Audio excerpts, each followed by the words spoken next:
बिस्मिल्लाहिर्रहमानिर्रहीम। अस्सलाम वालेकुम। अल्लाह पाक की रहमत करम फजल और शुक्र के साथ आज की वीडियो करते हैं जी शुरू।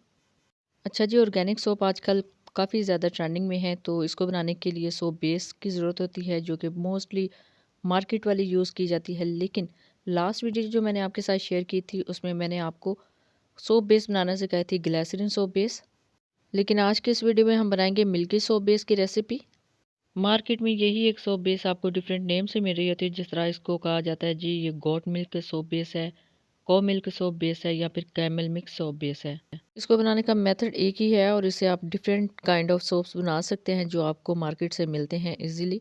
तो चलते हैं जी तैयारी की तरफ। बिस्मिल्लाहिर्रहमानिर्रहीम। मेजरमेंट आप देख लें। सबसे पहले मैं यहाँ पे डिस्टिल्ड वाटर ले रही हूँ। 20 ग्राम या 20 ml मैंने लिए है यहाँ पे डिस्टिल्ड वाटर। और अभी हम बनाएंगे सॉर्बिटॉल। तो इसके लिए इसमें जाएगा जी 20 ग्राम में चीनी। 20 ग्राम डिस्टिल्ड वाटर लिया है और 20 ग्राम इसके अंदर शुगर जाएगी, चीनी जाएगी। इसको अच्छे से मिक्स करेंगे और सॉर्बिटॉल आप इजीली घर में रेडी कर सकते हैं। अगर आपके पास मार्केट वाला अवेलेबल नहीं है तो इस तरीके से भी सॉर्बिटॉल आप रेडी कर सकते हैं और इसको यूज़ करने के बाद आपका जो सोप है बिल्कुल परफेक्ट बनेगा। लेकिन आपने यहाँ पे मेक श्योर करना है कि आपकी मेजरमेंट बिल्कुल परफेक्ट हो। अब मैं भी यहाँ पे इसको बिल्कुल परफेक्ट इसकी मेजरमेंट करने की कोशिश कर रही थी। अब पानी में इसको ऐड करने के बाद अच्छे से मिक्स करना है और सारी जो चीनी है इसको अच्छे से इसके अंदर मिक्स करेंगे, ऑब्जर्व करेंगे। जैसे चीनी अच्छे से डिज़ोल्व होगी और ये सॉर्बिटॉल रेडी हो जाएगा, इसको एक साइड पे रखेंगे और नेक्स्ट स्टेप पे चलेंगे। और नेक्स्ट हम बनाएंगे कास्टिक लाई। 14 ग्राम इसके अंदर जाएगा जी कास्टिक सोडा। और नेक्स्ट हम अभी जो पानी है इसको इसकी मेजरमेंट करेंगे। ये भी डिस्टिल्ड वाटर यहाँ पे लिया है तकरीबन 34 ग्राम 34 ml। और कास्टिक सोडे को इसके अंदर ऐड करेंगे, कास्टिक लाई रेडी करेंगे। लेकिन यहाँ पे आपने मेक श्योर करना है कि पानी को कास्टिक सोडे के अंदर ऐड नहीं करना, बल्कि कास्टिक सोडे को पानी के अंदर ऐड करना है।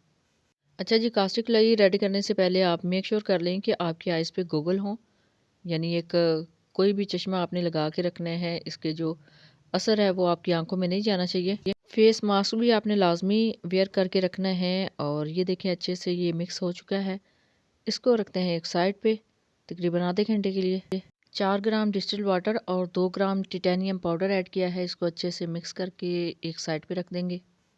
ये सारे स्टेप्स सोप मेकिंग स्टार्ट करने से पहले करेंगे। उसके बाद जो है काम करना बहुत आसान हो जाता है, लेकिन ये सारी चीज़ें रेडी करके आपने रख लेनी है। अब चलते हैं जी नेक्स्ट स्टेप की तरफ। यहाँ पे मैंने 5 ग्राम डिस्टिल्ड वाटर लिया है और 5 ग्राम इसके अंदर ड्राई मिल्क लिया है। टी वाइटनर आपने नहीं लेना, कोई भी दूध जो होता है खुश्क दूध वो ले लेना है। जिससे चाय बनती है वो वाला दूध आपने इसके अंदर ऐड नहीं करना। अब इसकी भी एक लई बना के एक साइड पे रख लेंगे। अच्छे से इसको मिक्स करना है ताकि ये यकजान हो जाए। सोप बनाने से पहले जितने चीज़ों को हमने अच्छे से रेडी करना था वो सारी तैयारी हो चुकी है। अब चलते हैं जी फाइनल स्टेप की तरफ। अभी ऑयल फेस रेडी करेंगे। 100 ग्राम कोकोनट ऑयल लेंगे और यहाँ पे आपने मेक श्योर करना है कि बर्तन या तो क्रिस्टल का हो, यानी ग्लास का हो, शीशे का हो या फिर स्टील का हो। यहाँ पे हमने इसको डबल बॉयलर सिस्टम पे रखना है और इसको अच्छे से मेल्ट करना है। जैसे ही ये मेल्ट हो जाएगा इसके अंदर ऐड करेंगे स्टेरिक एसिड। 30 ग्राम स्टेरिक एसिड इसके अंदर जाएगा। ये देखें ये अच्छे से मेल्ट हो चुका है। और अब स्टेरिक एसिड के मेल्ट होने का थोड़ा सा वेट करेंगे। 20 ग्राम इसके अंदर जाएगा जी ग्लिसरीन। ये वेजिटेबल ग्लिसरीन है। और 30 ग्राम इसके अंदर जाएगा पीजी। तो ये सारे इंग्रेडिएंट जाएंगे जी ऑयल फेस में और इसको हम अच्छे से मेल्ट करेंगे। कुछ मिनट लग सकते हैं क्योंकि ये स्टेरिक एसिड के जो पीसेस हैं ये थोड़े बड़े हैं। अच्छा, इनके जो इंग्रेडिएंट्स हैं ना वो आपने बेस्ट लेने होते हैं। अब डिस्टिल्ड वाटर है तो इसकी जगह पे आप सादा पानी या फिर फ़िल्टर वाटर यूज़ नहीं कर सकते। इसके अंदर डिस्टिल्ड वाटर ही जाएगा। ऑयल जो है और जो इंग्रेडिएंट्स हैं वो बिल्कुल परफेक्ट होना चाहिए, बिल्कुल बेस्ट क्वालिटी के होने चाहिए। तो फिर ये आपकी जो सोप बेस है वो बहुत अच्छे से रेडी होगी। तो यहाँ पे जो स्टेरिक एसिड है वो अभी इसके अंदर मेल्ट हो रहा है और थोड़ा टाइम लगेगा। जैसे जैसे ये अच्छे से गर्म होगा ये मेल्ट होना स्टार्ट हो जाएगा। यहाँ पे देखें बिल्कुल मेल्ट हो चुका है। तो देखिए जी बहुत अच्छे तरीके से ये सारी चीज़ें मिक्स हो गई हैं। अब जो नेक्स्ट स्टेप है वो आपने जल्दी से करना है क्योंकि इसके अंदर कोकोनट ऑयल है तो वो जमना स्टार्ट हो जाता है। अभी आप इसका टेम्परेचर चेक करेंगे। टेम्परेचर जो है वो 60 से नीचे होना चाहिए, 60 से ऊपर नहीं होना चाहिए। फिर ही नेक्स्ट स्टेप की तरफ चलेंगे। और इसका टेम्परेचर बिल्कुल बैलेंस था, यानी 60 से नीचे था। तो फिर मैंने इसके अंदर जो दूसरी चीज़ें हैं वो ऐड कर दी थी। सोप मेकिंग और क्रीम मेकिंग में आपके पास इस तरह के टूल जो हैं वो लाजमी होने चाहिए, क्योंकि इसके बगैर आप बिल्कुल परफेक्ट रेसिपीज़ क्रिएट नहीं कर सकते। और अब चलते हैं जी नेक्स्ट स्टेप की तरफ। इसके अंदर ऐड करेंगे कास्टिक लई, और कास्टिक लई को ऐड करने के बाद अच्छे से मिक्स करेंगे। ये देखिए ये जेल फॉर्म में आना स्टार्ट हो चुकी है।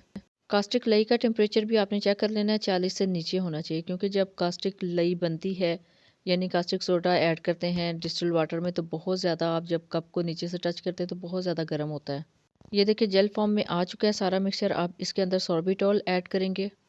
सॉर्बिटॉल ऐड करने के बाद अच्छे से इसको मिक्स करेंगे और साथ ही इसको रख देंगे फिर से डबल बॉयलर सिस्टम में। इसको अच्छे से आप मेल्ट करना है ताकि सारे जो अज़ा है वो अच्छे से यकजान हो जाएं। मिक्सिंग बहुत इजी है, जस्ट इसको थोड़ा सा मिक्स करना है और डबल बॉयलर सिस्टम में इसको रख देना है।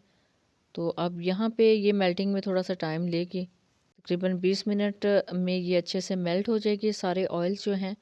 तो ये देखिए जी ऑयल फेस जो हैं कम्प्लीटली इसके अंदर हल हो चुके हैं सारे कास्टिक लई और ऑयल्स। अब इसको निकालते हैं बाहर और इस स्टेज पे इसके अंदर ऐड करेंगे कोकोबिटेन, तकरीबन 7 ग्राम। कोकोबिटेन इसके अंदर अच्छे से कंडीशनिंग जो एजेंट है वो बनाता है, यानी बहुत अच्छे से झाग बनती है सोप में। तो कोकोबिटेन जो है वो मस्ट है, वो लाजमी आपने ऐड करना है। और नेक्स्ट इसके अंदर जाएगा जी जो अज़ा हमने बना के रखे थे, डिस्टिल्ड वाटर और ड्राई मिल्क। इसकी लई रेडी की थी और इसको अच्छे से मिक्स करेंगे। तो आप मिक्सिंग के दौरान देखिएगा इसका कलर जो है वो बिल्कुल चेंज हो जाएगा। और इसके बाद जो दूसरी लई हमने बना के रखी थी डिस्टिल्ड वाटर और टिटेनियम पाउडर की, वो भी इसके अंदर ऐड करेंगे। जैसे वो लई इसके अंदर ऐड करेंगे ना तो इसका कलर बिल्कुल टर्न हो जाएगा, बिल्कुल वाइट चला जाएगा। ये देखें कितना वाइट कलर है इसका, यानी वाइट कलर इसके अंदर ऐड करने की ज़रूरत नहीं है। टिटेनियम पाउडर का कलर बिल्कुल वाइट है तो ये बिल्कुल इसके अंदर वाइटनेस बना देगा। तो बड़ा प्यारा सा कलर आ जाता है, बिल्कुल परफेक्ट। जैसे इसकी मिक्सिंग स्टार्ट होगी देखें कलर इसका चेंज होना स्टार्ट हो गया। और ये प्रोसीजर आपने बहुत जल्दी जल्दी करना है, क्योंकि ये नीचे से जमना स्टार्ट हो जाता है। तो यहाँ पे रेसिपी जो है वो फाइनल हो चुकी है। अब इसको करते हैं जी डिश आउट। यहाँ पे ये खाली कंटेनर ले लिया है। अगर आपके पास सोप मोल्ड है तो आप डायरेक्ट उसमें भी पोर कर सकते हैं, लेकिन मैं अभी जो है वो इसको इसके अंदर ऐड कर रही हूँ, पोर कर रही हूँ। जस्ट 15 से 20 मिनट के लिए इसको पोर करेंगे तो बिल्कुल स्टिल हो जाएगी, यानी जम जाएगी।